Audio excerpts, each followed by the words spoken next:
చాలా చిత్తశుద్ధిగా చేస్తున్నారు అనుకున్నాం కాసేపు. ఎందుకు అరెస్ట్ చేయలేదండి సిఐ నాగరాజన్ టిల్నవ్? 19వ తారీఖున మీరు రిజిస్టర్ చేశారు. ఎక్కడ లేడా? అందుబాటులో లేడా? ఆ ఫారెన్ వెళ్ళిపోయాడా? మీ పోలీస్ స్టేషన్ దగ్గర తిరుగుతున్నాడుగా, మీకు తెలుసుగా ఎక్కడున్నా. ఆయన అరెస్ట్ చేయడా? అరెస్ట్ చేసి విచారిస్తే టోటల్ వాస్తవాలు బయటకు వస్తాయి కదా. అయితే భయం. ఆయన అరెస్ట్ చేస్తేనో విచారిస్తేనో పెద్ద పెద్ద వారి పేర్లన్నీ బయటకు వస్తాయని భయపడుతున్నారా లేదా? చెప్పండి నాకు సమాధానం. ఇంకో ఫార్స్, అసలు ఆయన అరెస్ట్ చేయడానికి వీల్లేదు అంటున్నారు. అరెస్ట్ చేయడానికి వీల్లేదు.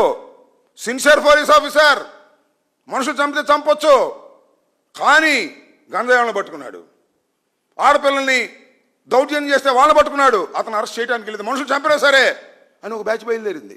అప్పుడే అంటే వాళ్ళకి స్కోప్ ఇస్తున్నారు. మీరే నాటకం ఆడుతున్నారు. పోలీసులే నాటకం ఆడేటటువంటి పరిస్థితికి వచ్చారు. చట్టాన్ని ఉల్లంఘిస్తున్నారు. ఇది అన్యాయం, ఇది ప్రమాదం, ఇది సమాజానికి ప్రమాదకరమైనటువంటి సంఘటన.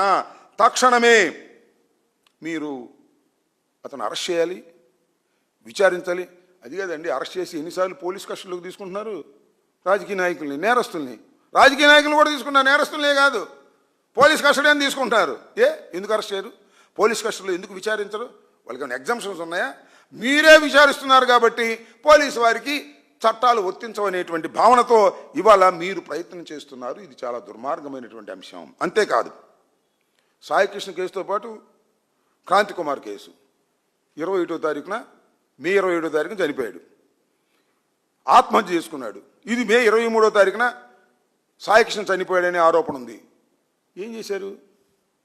కేసు కట్టారు 21వ తారీఖునే, అనుమానాస్పద మృతి అని కట్టారు.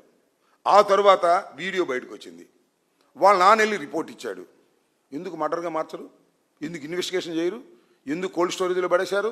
వీఆర్ డిమాండింగ్ ఇమీడియట్లీ దాన్ని మర్డర్ కేసుగా మార్చి విచారణ జరిపి దోషుల్ని శిక్షించాలి. అలా కాకపోతే వ్యవస్థలు సర్వనాశనం అయిపోతాయి.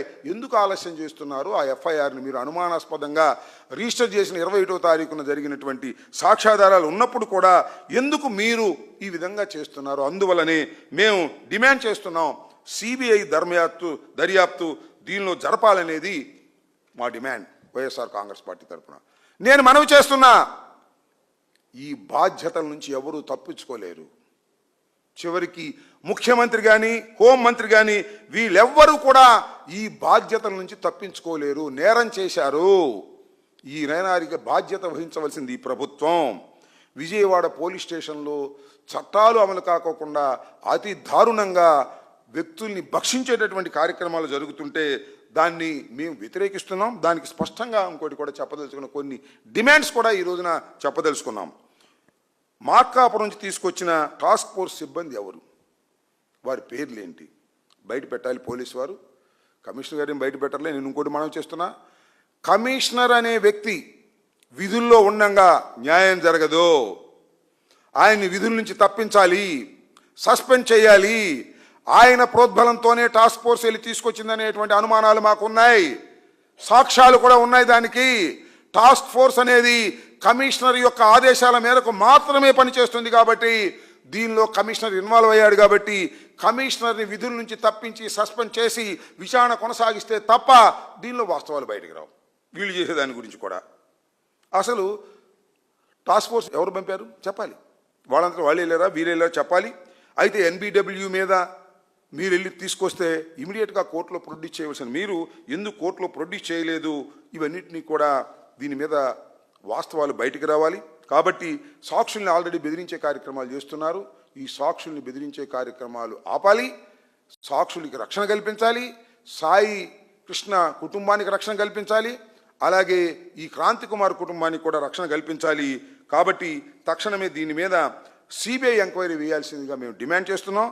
దీన్ని వ్యవస్థలన్నీ కూడా కుప్పకూలిపోయే విధంగా ఇవాళ రాష్ట్రంలో ఈ ప్రభుత్వం పనిచేస్తుంది.